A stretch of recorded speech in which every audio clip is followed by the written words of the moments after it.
Les nombreuses pistes suivies par Chelsea provoquent les critiques contre Todd Boehly, nouveau propriétaire du club, ciblé pour mener un mercato sans réflexion à la manière du célèbre jeu de simulation. Des envies qui font un peu grincer des dents. Avec le départ de Roman Abramovich et l'arrivée de Todd Boehly à Chelsea, certains ont pu craindre une baisse des ambitions du club londonien. Il n'en est rien en ce début de mercato estival. Le nouveau propriétaire américain accorde une belle marge de manœuvre à Thomas Tuchel afin de lutter pour le titre en Première Ligue et en Ligue des Champions. Mais à force de multiplier les cibles prestigieuses, Boehly se retrouve sous le feu des critiques, dont celle de Gary Neville. Invité du podcast The Overlap, l'ancien défenseur a regretté les choix de la nouvelle direction de Chelsea.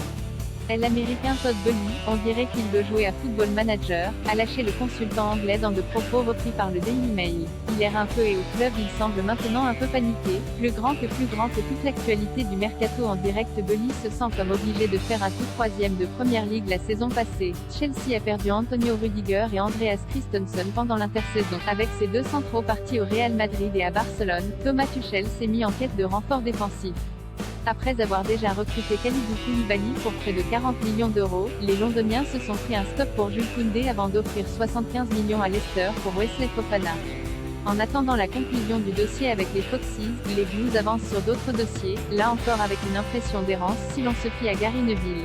Après avoir vainement tenté de shipper Rafinha au Barça, Chelsea essaye de s'immiscer dans le dossier Frenkie de Jong en raison de la longueur des négociations entre les Catalans et Manchester United. Un peu comme si la nouvelle direction devait signer un coup d'éclat l'os du mercato. Idem pour Marc Cucurella, pisté par City.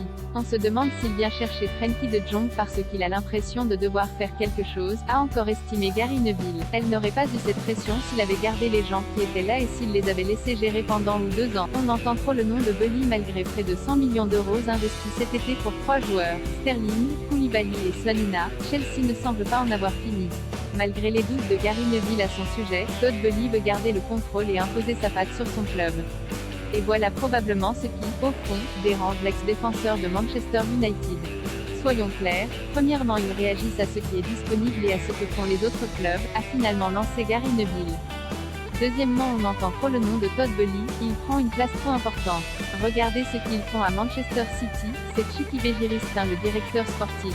Après avoir investi plus de 2,5 milliards d'euros pour racheter Chelsea, l'Américain a peut-être envie de se faire plaisir en recrutant des joueurs de renom ou tout simplement les stars qu'il rêve de s'offrir, un peu comme un supporter qui prend les rênes de son club de cœur dans un jeu vidéo.